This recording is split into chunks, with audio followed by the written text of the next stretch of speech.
Bonjour ou bonsoir à toutes et tous. Je fais cette vidéo pour vous annoncer quelque chose d'important ou qui pourrait devenir important. En effet, il se passe pour moi quelque chose de spécial en 2022.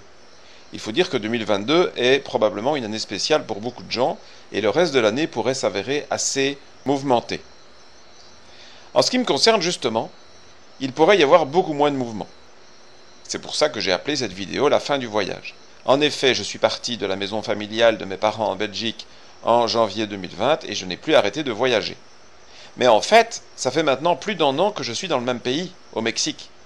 Ça m'est arrivé une seule fois en 30 ans de ne pas sortir d'un pays pendant 1 an. C'était en Ouganda en 2013. Et donc, est-ce que je suis en train de me stabiliser dans cette actualité mouvementée? Eh bien, apparemment oui. Je suis donc au Cabanchac, vous le savez, j'en parle régulièrement. Et donc, pour la première fois depuis très longtemps, je vais pouvoir m'organiser. C'est quelque chose qui m'a beaucoup manqué, et je vous annonce souvent des choses que je voudrais faire, et bien souvent elles traînent. Et celles qui ne sont pas encore faites, c'est juste une question de retard.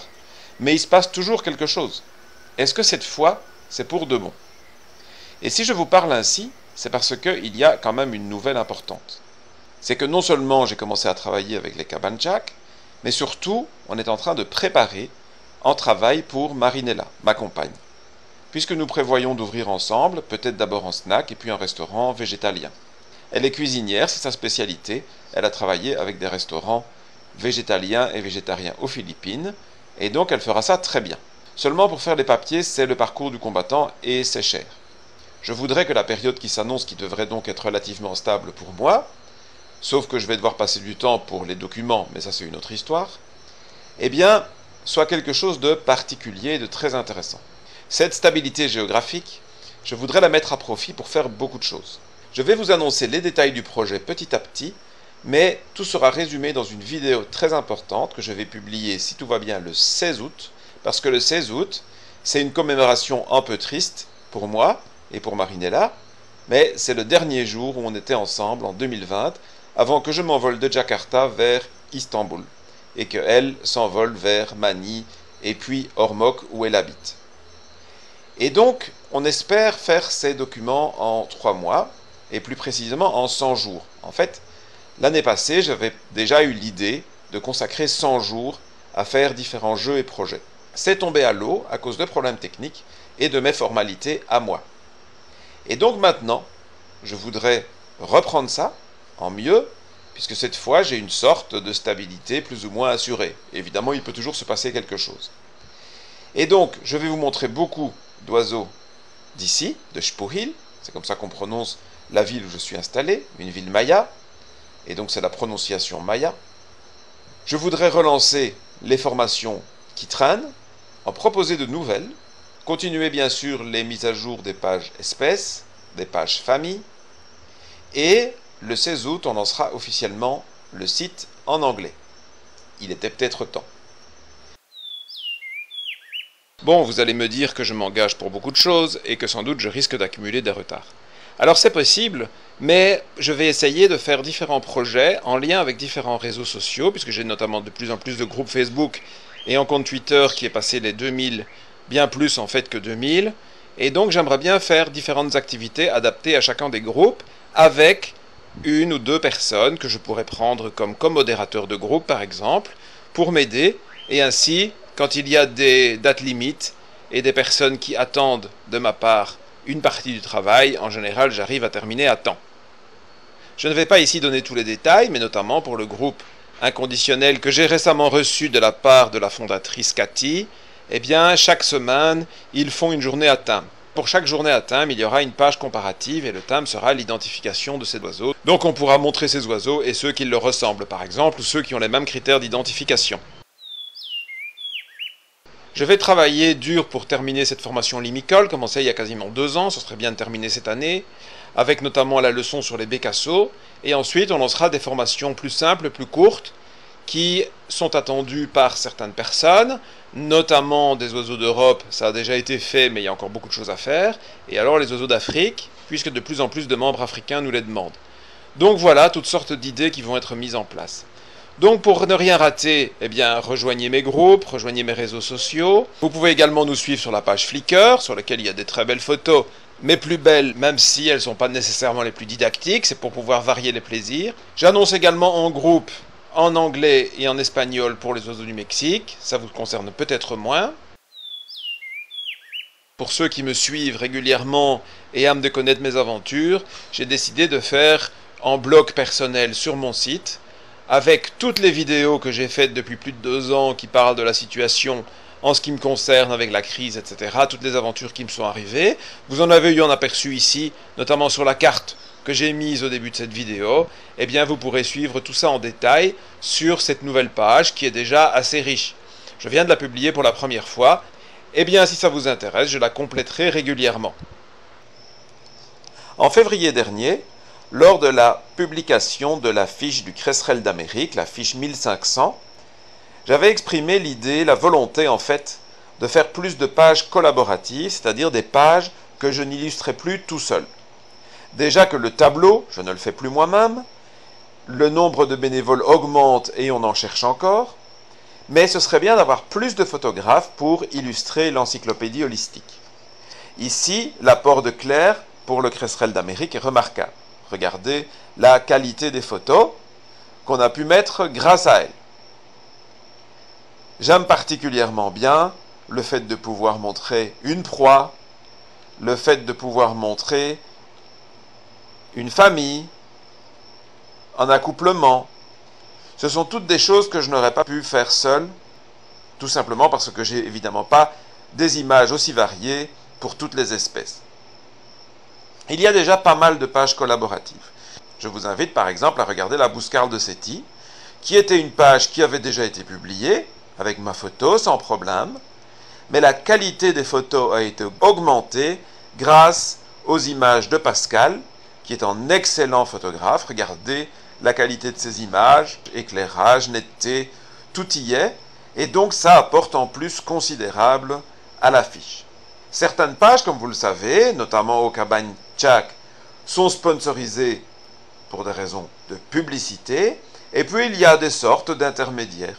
Ici, vous voyez la page du Fournier Roux, que je n'aurais pas pu faire seul, a été faite en collaboration avec Johan, qui a une agence de voyage au Brésil.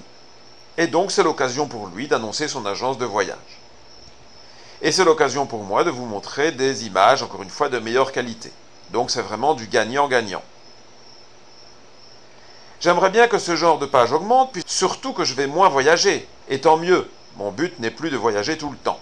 Et donc, je vais faire des appels aux photographes, mais je voulais vous montrer un tout nouveau type de page collaborative. Il s'agit cette fois du tyran Tritri.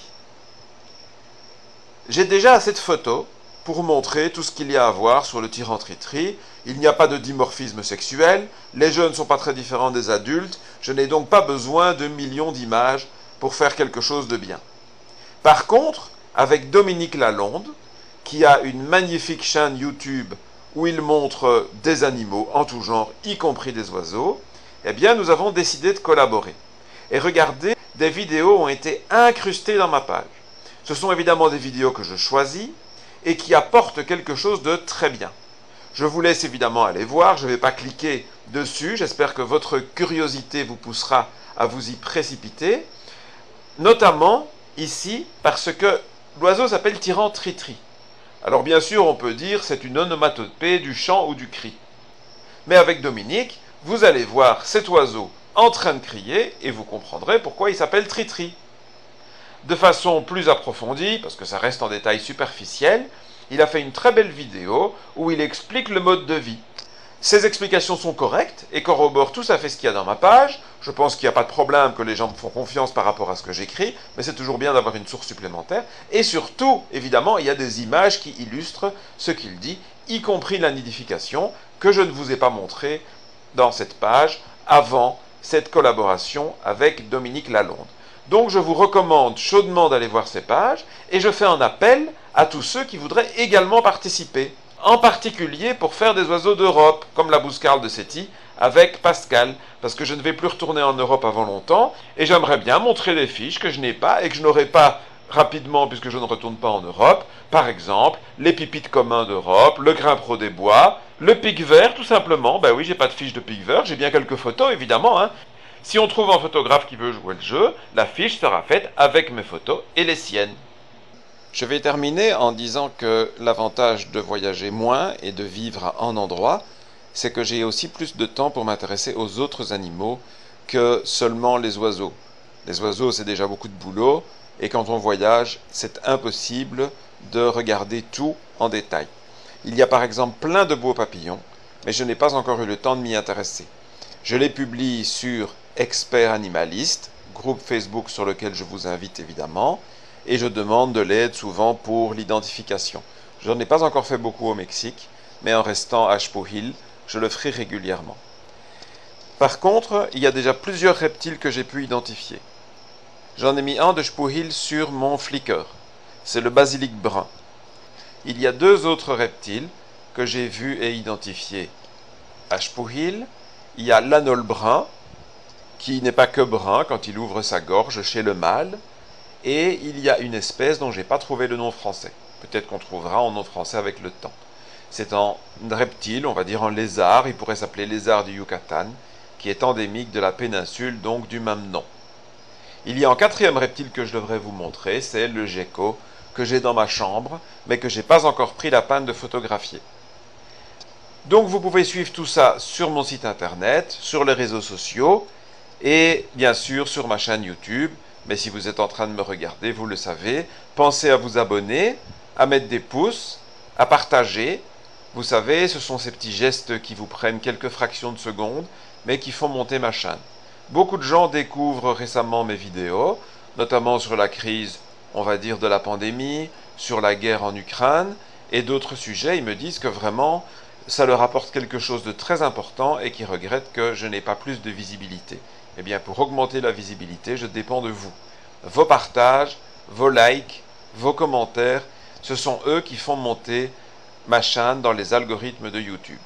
Voilà donc une façon très simple de soutenir mes projets. Vous pouvez toujours faire un don sur Tipeee, mais je ferai un appel à vous de façon un petit peu plus appuyée quand il sera temps de payer le billet d'avion pour Marinella, puisqu'il pourrait tourner dans les 2000 $. Voilà, je vous dis à bientôt, je vous remercie pour votre aide, votre fidélité. Si vous êtes photographe et avez envie de publier dans mes fiches qui sont de plus en plus visitées et ainsi faire connaître vos images, ou si vous voulez donner un coup de main comme bénévole, contactez-moi en privé. Toute aide, même de quelques heures par semaine, est très très largement appréciée. Je vous dis à très bientôt.